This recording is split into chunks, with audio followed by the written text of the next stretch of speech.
नमस्कार। आप सुन रहे हैं द बॉलीवुड रेडियो और मैं हूं आपके साथ आकाश। दोस्तों, आज के इस पॉडकास्ट में बात राजेश खन्ना और अमिताभ बच्चन के परस्पर चलने वाले संघर्ष की। दोनों एक दूसरे के प्रतिद्वंदी थे, कभी आगे कभी पीछे, और इस कभी आगे कभी पीछे में राजेश खन्ना अमिताभ बच्चन से कैसे पीछे रह गए, आज के पॉडकास्ट में ये किस्सा। जंजीर साल 1973 से पहले आनंद ही अमिताभ बच्चन की सबसे बड़ी कामयाबी मानी जाती थी। आनंद, जिसमें राजेश खन्ना के साथ एक सहायक अभिनेता के रूप में अमिताभ बच्चन की मौजूदगी थी, और उन्हें ये फिल्म नहीं मिलती अगर उनका साथ उनका लक ना देता, उनकी किस्मत ना देती। असफल फिल्मों के साथ जुड़े होने की वजह से अमिताभ दूर दूर तक प्रकाश मेहरा या सलीम जावेद के जहन में नहीं थे। अगर जंजीर को कई लोगों ने नामंजूर न कर दिया होता तो वो अमिताभ बच्चन की तरफ शायद ध्यान भी न देते। राजकुमार, देवानंद और शायद धर्मेंद्र तक ने इस स्क्रिप्ट को नामंजूर कर दिया था, जो आखिरकार हिंदी सिनेमा का उसका सबसे प्यारा किरदार देने वाली थी। और उधर हाथी मेरे साथी से जगाई उम्मीद को सलीम जावेद ने सीता और गीता और फिर यादों की बारात में आगे बढ़ाने का काम किया था। लेकिन जंजीर के लिए उन्हें कोई बड़ा सितारा नहीं मिल रहा था।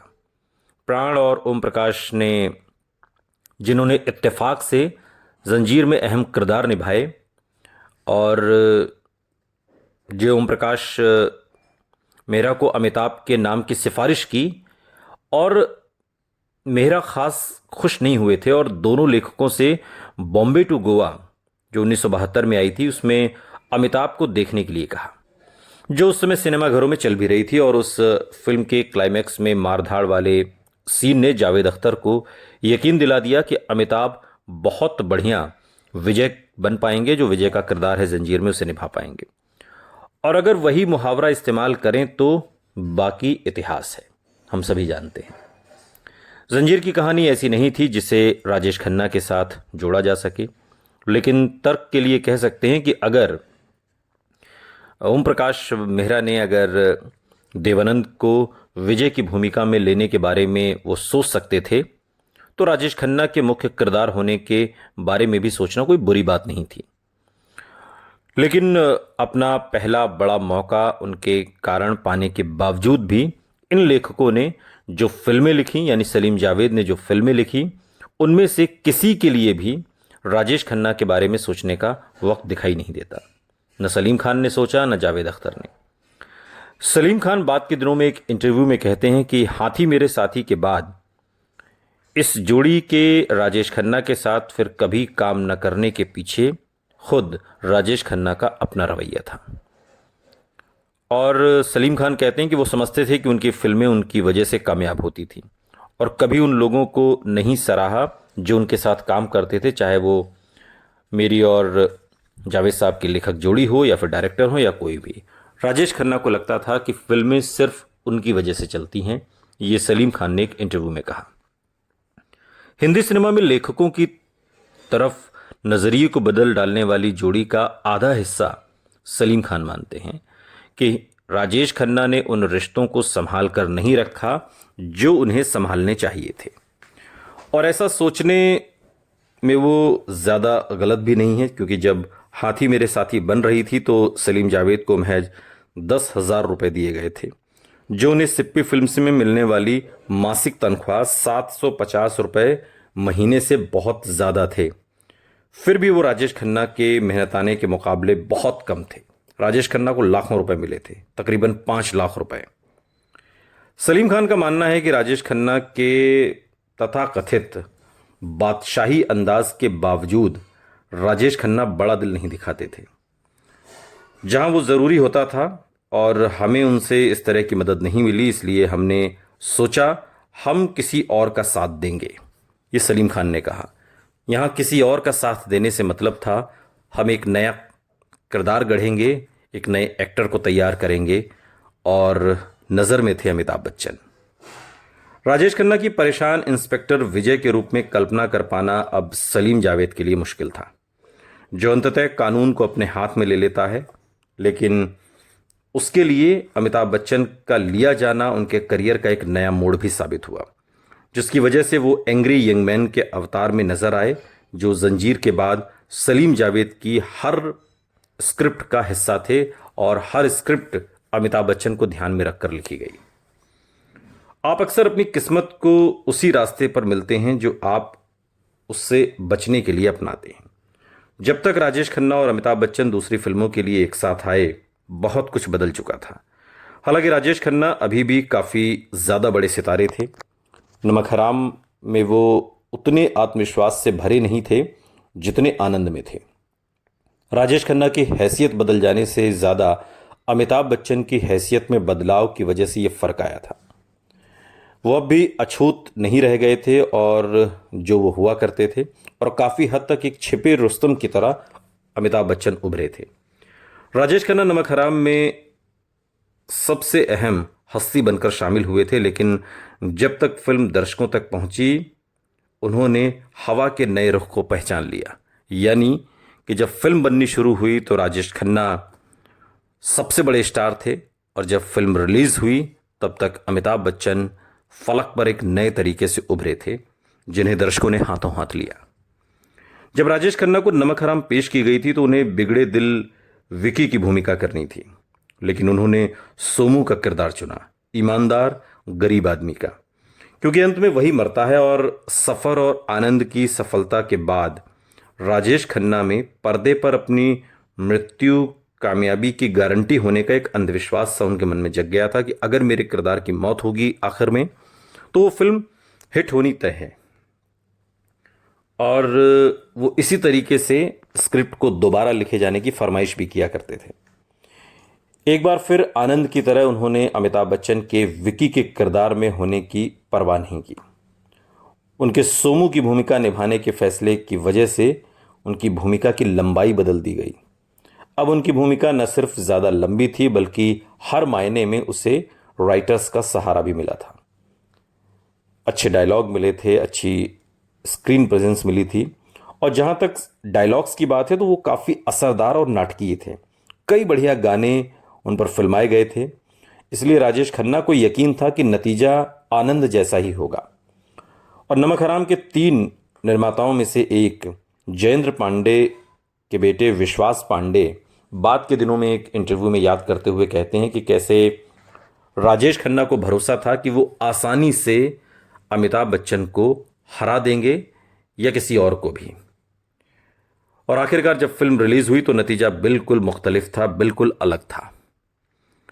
ज़्यादातर तारीफ अमिताभ बच्चन को मिली और एंग्री यंग मैन की छवि को पहले पहल गढ़ने वाली फिल्म जंजीर के मुकाबले नमक हराम ने उस छवि को और तराशा, जिसे अमिताभ बच्चन ने आगे चलकर दीवार, त्रिशूल, काला पत्थर जैसी फिल्मों में और भी उसको पॉलिश किया। अमिताभ बच्चन का विकी, जो नमक हराम में विकी किरदार है, वो आनंद में उनके भास्कर से बहुत अलग था, और पर्दे के बाहर उनके रुतबे में आए बदलाव ने भी उनकी अदायगी पर असर डाला था। जहां आनंद का भास्कर आनंद का दोस्त बन जाता है, जो किरदार निभाने वाले अदाकार की तरह उसके रौब में रहता है, वहीं नमक हराम में विक्की और सोनू एक दूसरे के बराबर हैं।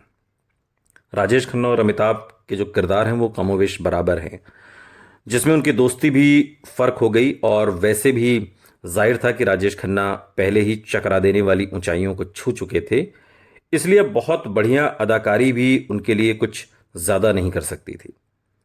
लेकिन अमिताभ बच्चन के लिए ये सिर्फ शुरुआत थी, और आनंद के अंत में जब दर्शकों ने राजेश खन्ना को मरते हुए देखा तो उन्हें किसी और की परवाह नहीं थी। लेकिन नमक हराम में राजेश खन्ना की फिल्मी मौत ने अमिताभ बच्चन को एक नया जीवन दे दिया, न जाने कैसे। आम दर्शकों और आलोचकों दोनों के लिए अगर आनंद फिल्म के बारे में थी तो नमक हराम खासकर अमिताभ बच्चन की फिल्म बनकर रह गई।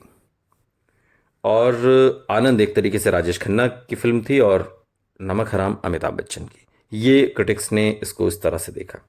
हालांकि दोनों फिल्मों के निर्देशक के लिए ठीक इसके उल्टा था। ऋषिकेश मुखर्जी वो अकेले हिदायतकार जिनके लिए राजेश खन्ना और अमिताभ बच्चन ने हर एक फिल्म में शानदार अभिनय किया। उनके अनुसार आनंद में अमिताभ बच्चन तारीफ बटोरने वाले थे, जबकि नमक हराम में राजेश खन्ना ज़्यादा चमकने वाले थे, लेकिन हुआ इसके उल्टा। दोनों फिल्मों के 25 साल बाद ऋषिकेश मुखर्जी ने फिल्म समालोचक नम्रता जोशी को एक इंटरव्यू दिया और इस इंटरव्यू में उन्होंने कहा कि नमक हराम में अमिताभ बच्चन की भूमिका को आनंद में राजेश खन्ना की भूमिका की तरह लेखकों का पूरा सहयोग हासिल था, इसलिए वो निभानी आसान थी।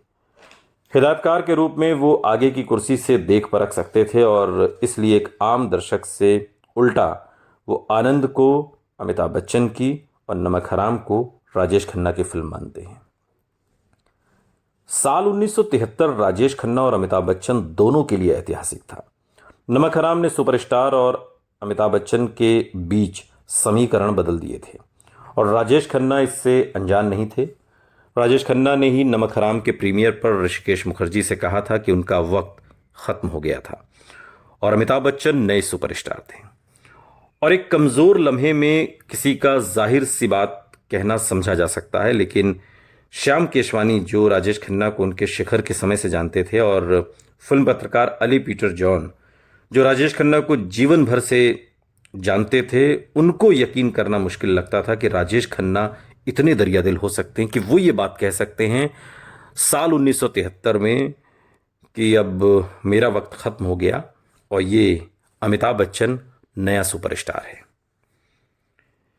केशवानी इस ख्याल को ही खारिज करते हैं और कहते हैं कि जिस राजेश खन्ना को वो 7वें दशक के शुरू से जानते हैं, उनके अंदर इतना भी मादा नहीं था कि वो अमिताभ बच्चन के होने भर को कबूलें और उनको अगला सुपरस्टार बुलाना तो छोड़ो, अली पीटर जॉन ने तो राजेश खन्ना को बार बार अमिताभ बच्चन की बेइज्जती करते देखा था।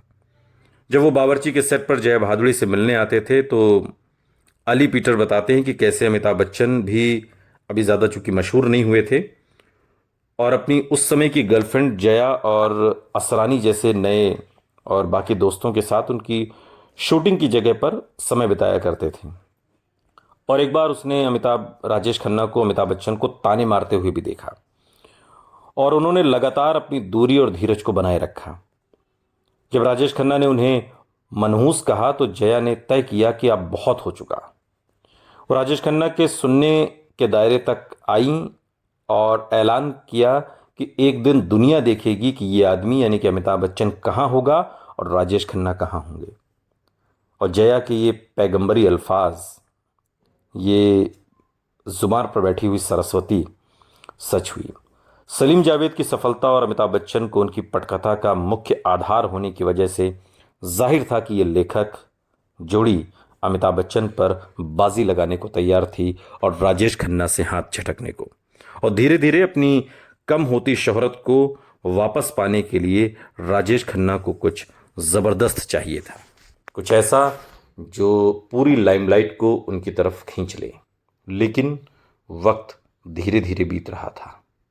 सुनते रहिए द बॉलीवुड रेडियो, सुनता है सारा इंडिया।